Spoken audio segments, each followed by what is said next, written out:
Good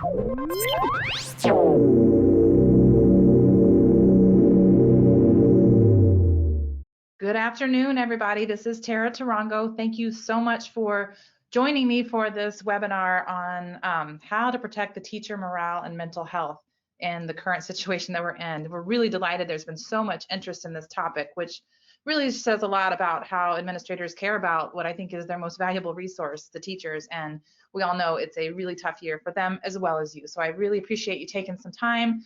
I hope to give you some really practical tips on how to make the best out of a really difficult situation. Obviously, there's no silver bullets. I kept, doing research on this thinking, I just wish there was an answer that I could just cure it all. So, spoiler alert, I don't have that, but I hopefully do have some ideas that will help a little bit. So I want to go over first a few housekeeping pieces.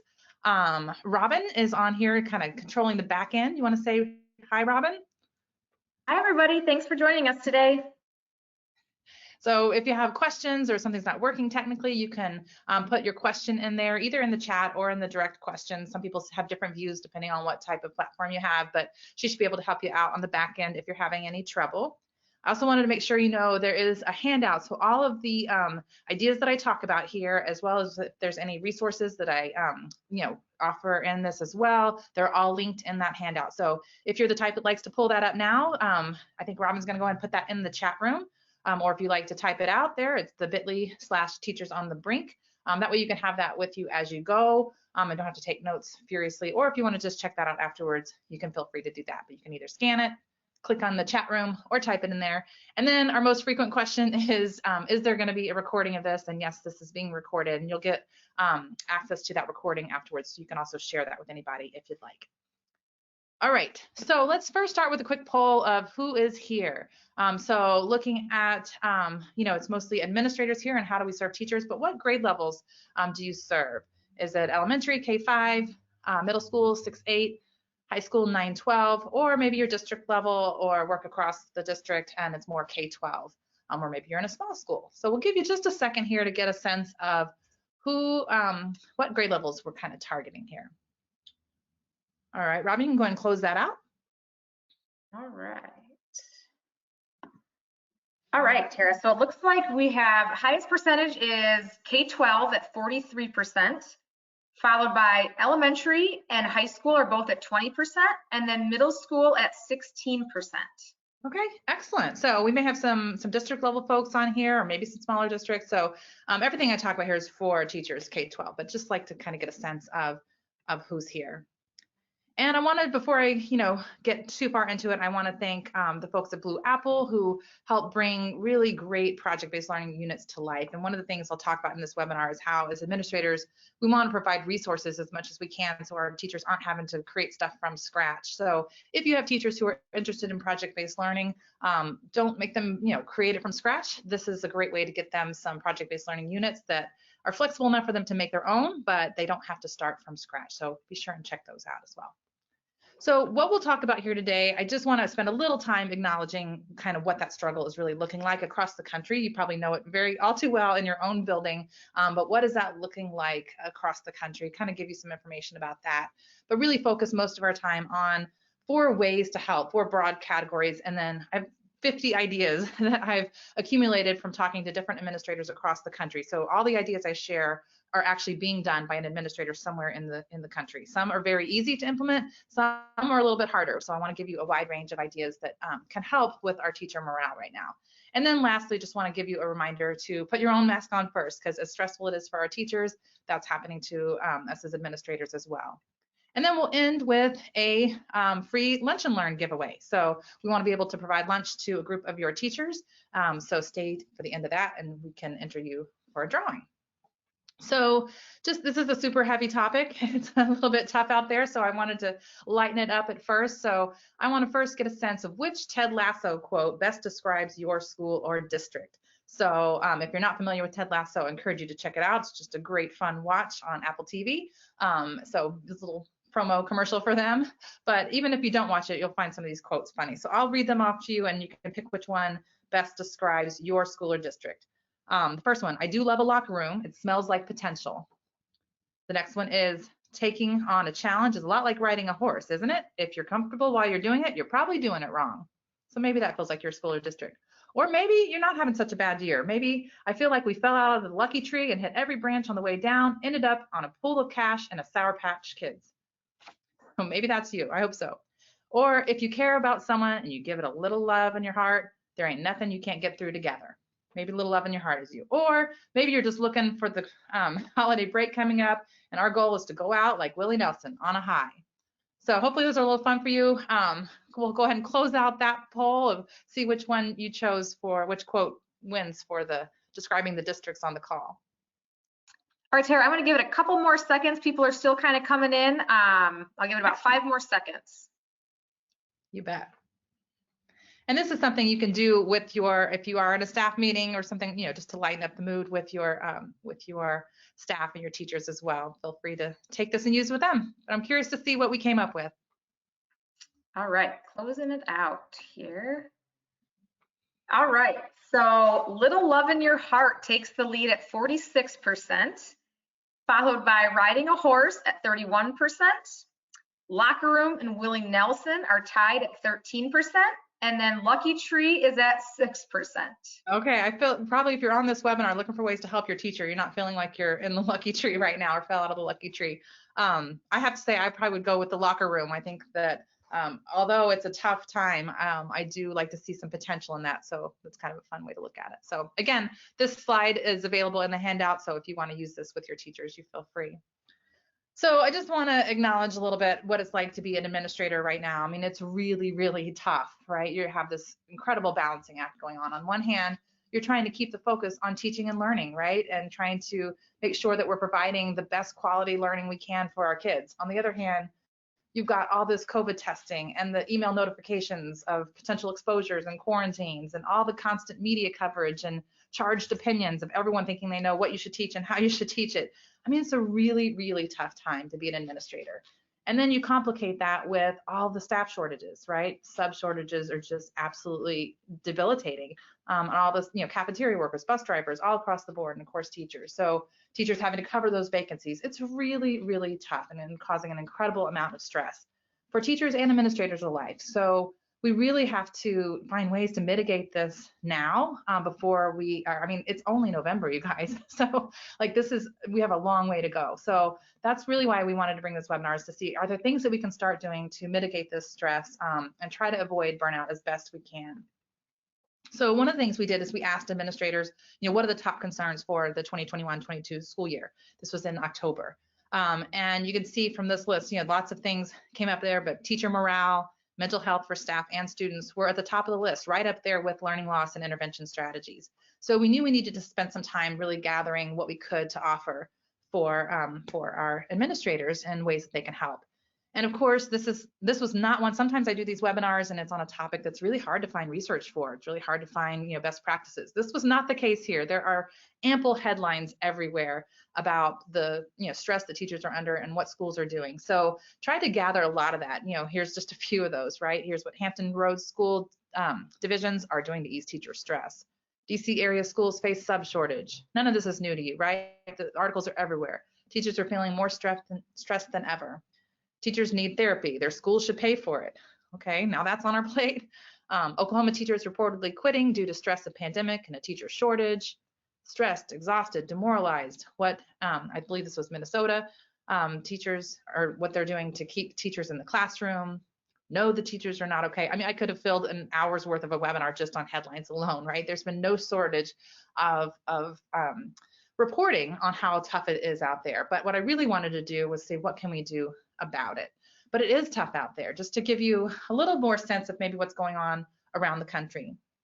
And also I want to remind you, like, this isn't a totally new phenomena, the whole teacher shortage. People were talking about this, you know, before the pandemic. Just looking here, 2018, the National Bureau of Labor Statistics estimated that 270,000 teachers would leave the profession each year between then and 2026. So even, as my friend calls it, pre-Thanos, right? This was an issue, the idea of teacher retention and teacher recruitment. But now you add on the pandemic. In 2020, a poll revealed that almost a third of teachers nationwide said that they would retire early or leave the profession entirely due to the pandemic. So that was in 2020. More recently, just a poll a couple weeks ago showed that 40% of district leaders and principals describe their current staff shortages as severe or very severe. Only 5% said they're not having staffing issues. Maybe those fell out of a lucky tree, right? Also, 2/3 of respondents, this isn't going to come as no surprise to you, say they've asked teachers to take on additional responsibilities. I'm sure you probably had to do the same. So, there's this huge professional toll that's taking place, but there's also a personal toll. We were just on a call with administrators a couple weeks ago where one gentleman was talking about how he goes home and his wife said, "I don't even recognize you anymore." And he said, "I didn't even realize it was happening." The stress was taking such a toll on him that it was changing his personality. Another administrator, a woman, came home. She said she comes home and she's like, "I wouldn't want to come home to me." They're just so exhausted and depleted. There's nothing left for our families. And then you talk about, teachers. Another teacher told me, I was trying to take on everything and thought I could do it all until literally my body said no, and she just got sick. So this is real and it's happening out there. And I thought this quote kind of says it best, which was, "Our teachers are June tired and it's the beginning of October." So like I said, we have a lot of school year left and it's pretty bad out there. So this was kind of a tough webinar to put together because it is so bleak, right? But like I said, I want to give you some tools to make it better. But also, it's really no surprise when people say, "Why is this happening?" I thought this was a nice summary, right? If you say, "Hey, why don't you want to be a teacher?" You get subpar wages, minimal benefits, tough working conditions, onerous pandemic protocols, pressing health concerns, contentious political disputes, and of course, there's the broader disruption in the labor market that's affecting our bus drivers and all of that. So, hey, come on, who wants to join, right? So it's not really, shocking that this is happening, but it is shocking to the profession. We can't let this happen. So, like I said, what we did was gather ideas, talk to administrators around the country, looked at articles from around the country, and tried to compile them all here for you to share what it is that you can do. So if you were to take one thing away from this, these are the 4 buckets conceptually that are ways that you can help. And these may not be, earth-shattering, but hopefully there's some ideas around each one of these that I will share that may be something you haven't tried. And I know that you're doing a lot of these. Just by attending this webinar right now, you're showing respect to your teachers. So the first one, and it's first for a reason, is to value teacher time. That is the most important thing to teachers, is their time. The second most important thing you can do is show them respect. And again, I'll show you some ways you can be doing that. But I would say that's the second most important thing. And then provide support. This is the thing that you in your position are uniquely able to do for them. So any way that you can provide support, you want to be doing that. And then finally, express gratitude. And I'll give you some tips on that as well. So I'll take you through some ideas for each one of these. So apologize, lots of text on these slides, but I just wanted to, like I said, collect, and it's such a hodgepodge. There's everything from, a red one, I think in Massachusetts, they're calling in the National Guard, right, to offer Jeans Day. So there's just such a broad array of, tips on how to, preserve and protect morale. But I tried to kind of put them in these buckets for you. And if you are using that HyperDoc, you can just sort of look at that and circle or highlight or whatever you want to do to indicate the ones that you might want to try. So the first, really all of this boils down to prioritize and protecting planning time, both individual planning time for teachers as well as collaborative planning time, that time for them to talk with other teachers and get their lessons really ready. The more we have them covering all sorts of other duties and not giving them that planning time, so often right now, teachers are just showing up for their class. They have no time to plan. And that's really not doing them any good. It's making them feel, inferior and worthless and not like the teacher they want to be. And it's not doing our students any good. And I know that's easier said than done. So we'll look at some of these other ideas might help do that. But if there's one thing to take away, prioritize and protect that planning time. So one way maybe to do that is cut back, if you can, in any way on testing, data analysis, paperwork, anything where you possibly can. And I know a lot of this may be out of your control. There's things that the state requires. There's things that federal requires if you're using ESSER funding now. But that doesn't mean you can't advocate, and say, here's what my teachers are under, at least kind of be a voice for them. It shows the teachers that you value their time. But anything that is within your control, maybe there's some piece of paperwork that we can take off their plate this year, or some data analysis piece or testing piece that you can take off. Do look for those. And then I know you're super busy as well, and I don't mean to discount that at all, but for the sake of our teachers, if you can take over a class for them now and again or regularly, that means the world to them. It really shows, not only do I say I value your time, but I'm giving you time by taking over that class. So if you can all squeeze that out, that's a huge, huge win for teachers. Think about your meetings, fewer, shorter meetings as much as you can. I mean, and again, anything that they're not planning or actually teaching is going to be seen as not a waste of their time, but it's going to be something you have to really scrutinize as to whether it's worth it. So fewer, shorter meetings, particularly if it's after school meetings, think about making those virtual or maybe even asynchronous where they can do it on their own time whenever possible. A school here in Michigan hired 2 permanent subs. They used their ESSER funding for that, and you know the number that's right for you, so that there was kind of this guaranteed kind of idea that there would be some subs available. So maybe you might want to consider the idea of hiring permanent subs. Another thought here is to use paraprofessionals for your covered duties. So if you have teacher aides, and I know those are hard to come by too, but basically it's that idea of anything that's not planning or teaching. If the teacher's doing it, look for another way. So maybe paraprofessionals can cover those lunch duties or, bus line duties and all those different things.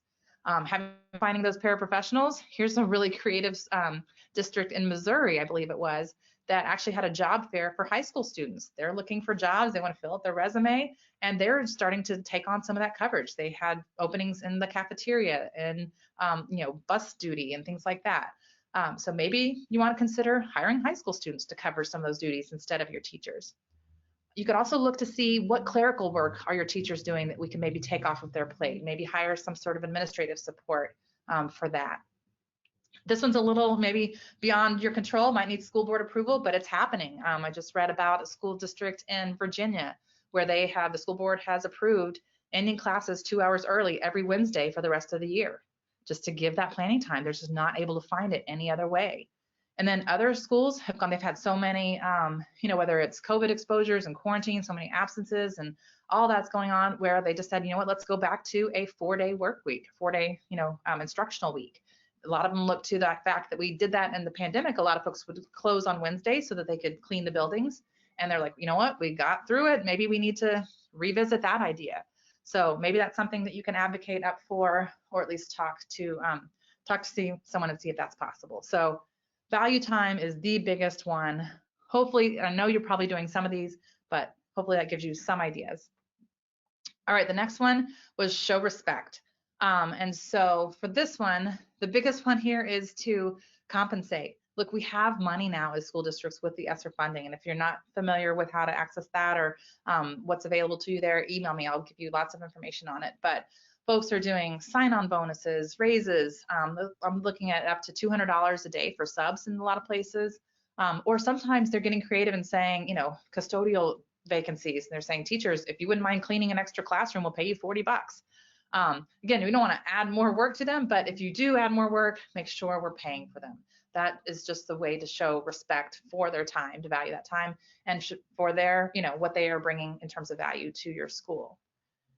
The next one is much easier said than done, and that's not leaning on the same people all the time. And I know I'm super guilty of this, because you have those people that will always say yes, and they genuinely mean it, and they genuinely are going to do a great job.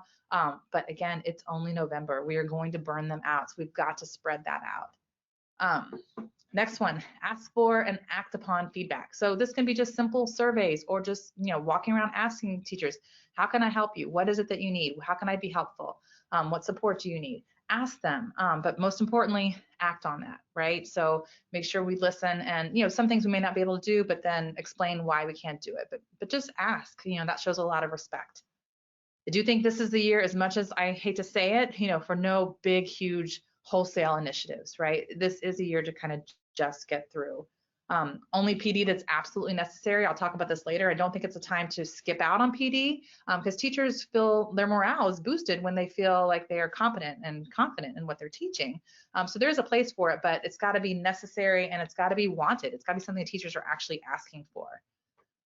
Or maybe look at them and respect them and say, if you see a teacher who's actually doing something really well, being kind of a exemplar pandemic teacher, ask them to lead a quick PD session, or maybe create a quick video or a quick little blog or a guide that they could share with the rest of their teachers. So you're valuing and respecting their expertise. Make sure you're looking for, and you're probably not doing this, but I like to just put this out to ourselves as a reminder. Just look for any places where you might be micromanaging and it might be causing some undue stress on your teachers. Do you really need to be reviewing all the teachers' lesson plans, that sort of thing? Also look at if there are things that are bothering you. A couple teachers are doing something that's really, not something that you're looking for. Are you addressing it with those teachers? Or are you kind of addressing it, kind of taking the easy way out and explaining to the whole group?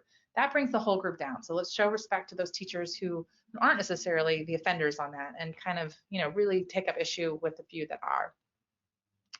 Next one is just noticing and acknowledging student progress. So teachers, I think, are really hard on themselves this year. They're thinking, why isn't things going as fast as they normally do? Or, I would expect this to work better than it did.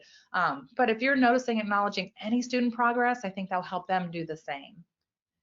And then be clear about priorities. This is a way of showing respect. The number of standards every teacher has to teach in a given year at any given grade is pretty ridiculous, right? We all know that. And so not all of them are created equal. So identifying those power standards and knowing what's really important for your teachers, to you, so your teachers know that, is showing them some respect. So they know what to focus on in order to meet the district and the building needs. And I want to show you that one's highlighted because I'll show you a resource you can use for that in a minute. And as much as I hate to say it, reduce expectations. I preach all the time about keep expectations high, especially when it comes to kids. They rise to the expectations you set for them. But this is a year to slow down and don't expect it to go as fast as you would like. I think we all entered this year thinking it was going to be a normal year. It's not. And so I think giving teachers that permission to slow down a little bit will show them that you respect them as the professionals that they are, and realize some of this is out of their control. Last few, be visible to your school and community. If you hold yourself up, you're going to be really inviting a lot of criticism. So make sure that you're visible to your school and your community. That shows your teachers that you think it's worthwhile for you to be out there. Same thing with PD sessions. If you do have PD, if it's valuable enough for them to be there, show them that it's valuable enough for you to be there, that you're supporting that. And then lastly, just being vulnerable. You're going to make mistakes along this way, and they understand that, and owning those and talking about your own struggles, I think, is a way of building that trust, which is another way to show respect. So I'm going to show you, this is that power standards tool. It's just an Excel spreadsheet. What we did was take all of these standards for K-8 and for 6 through 8, the different grade levels, and we listed them, and then we scored them according to 3 different criteria here in this grade column. But you could set that criteria to be whatever you wanted it to be. And what that does is by, kind of giving it a score, then it, on another tab, it'll put them in order by the highest scoring one. So that way you can kind of see your power standards raised to the top. So there's a link to that in your handout, and hopefully that's something you could use to sort of identify those power standards so that your teachers know what's most important to you. All right, so we got provide support and express gratitude, and we got just a few minutes. So I'm going to go really fast through these and let you look at them in the handout. But support is really about listening, right? Being there. This is such a simple one. I have to mention it. The first one, when teachers do come to talk to you, move out from behind your desk. Hopefully there's a table in your office or another place that you can go where it just signals that you are there and attentive to them. So that's one of the biggest ways to provide support, is just to listen. Some people have hired a licensed professional counselor to come and be in their school. I think that's a great thing to look for.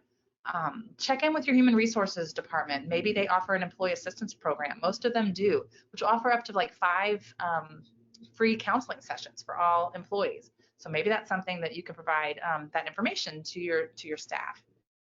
This is such a small idea that one of our administrators told us about, but it's just a way to show that you support your teachers. And that was just changing semantics. Instead of saying work-life balance, say life-work balance.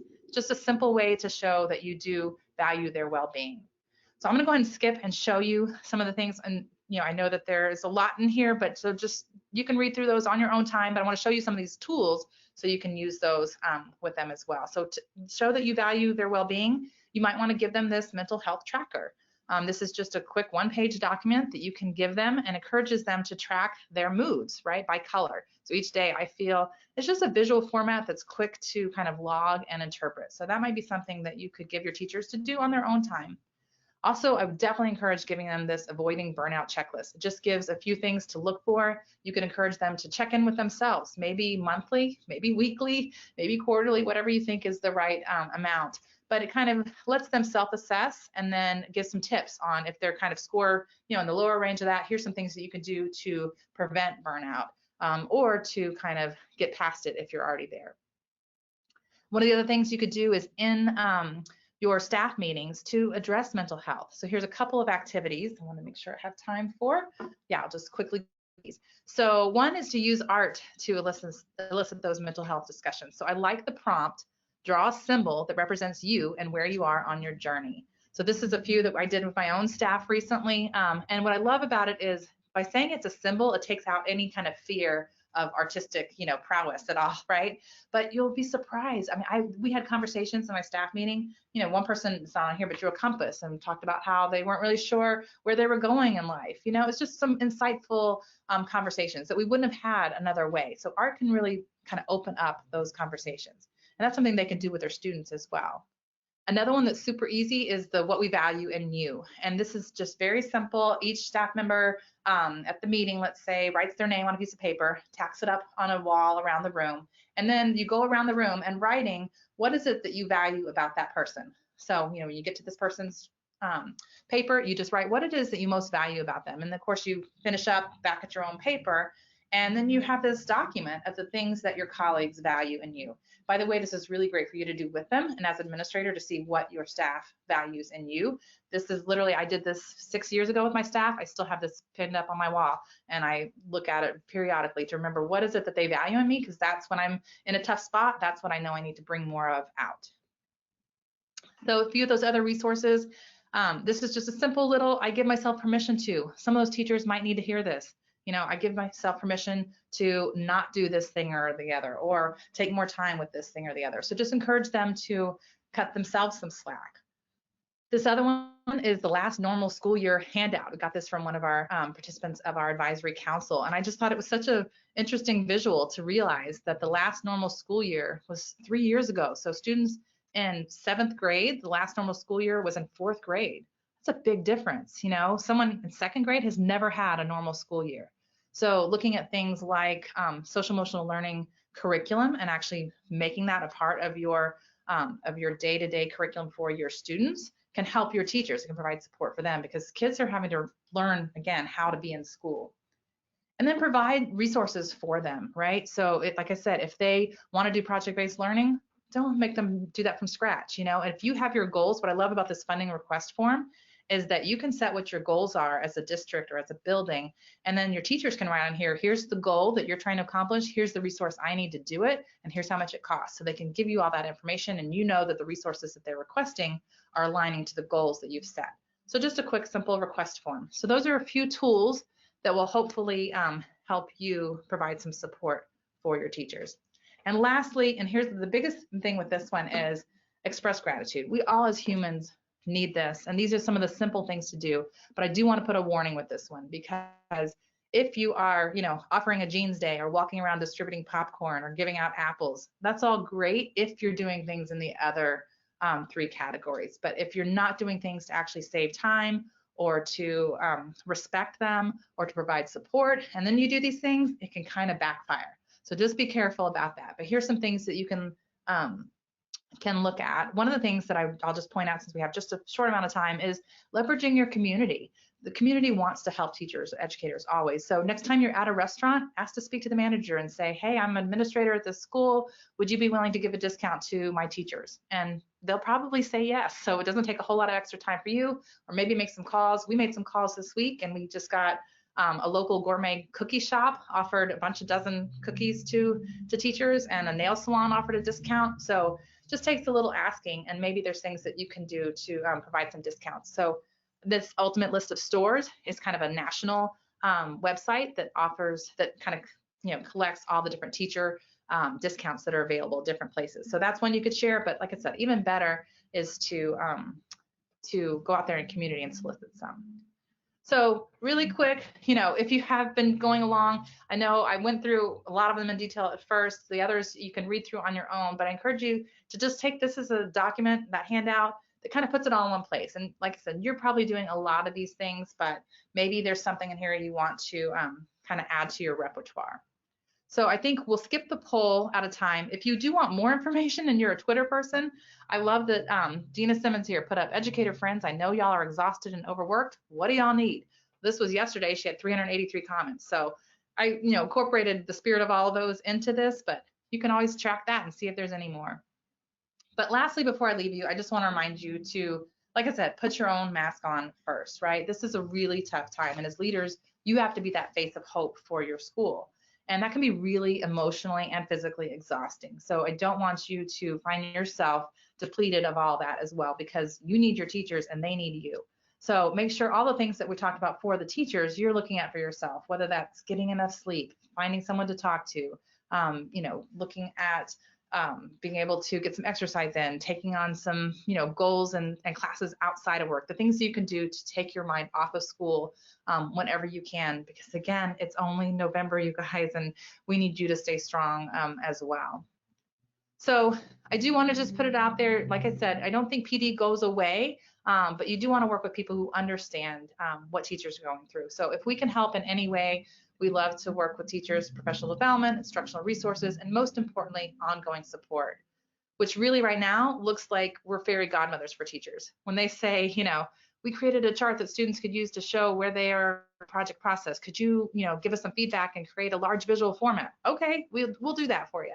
So things like that, that's that kind of ongoing coaching support. So if we can help in any way with that, there's a great survey that takes about 5 minutes for you to kind of give you a needs analysis report that you can use however you see fit, or we can survey your teachers. Like I said, professional development doesn't go away, but they have to be something that they want, right? So we can survey your teachers for you and find out what it is that they want and need.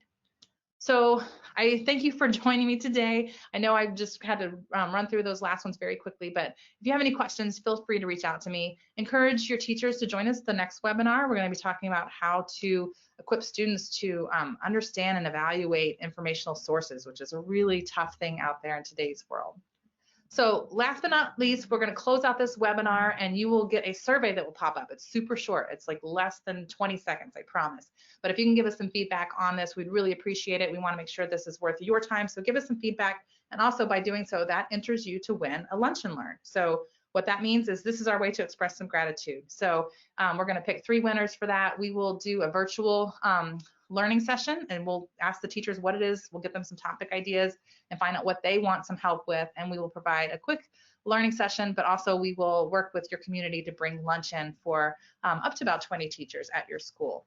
So this will, survey will launch here in just a minute. And I'll leave you with one last Ted Lasso quote.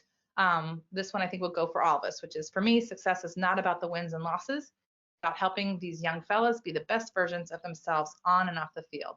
And I think that says the same thing for our students, but also for our teachers. We want them to be their best selves, both in and outside of the classroom. So I thank you so much for your time trying to find ways to help them. Like I said, there's no silver bullet, but hopefully there's a few little ideas in there. Like I said, I didn't get to go walk you through all of them. Those last ones, encourage you to check those out on your handout and let me know how it goes. Don't be a stranger. My email is at the end of that handout.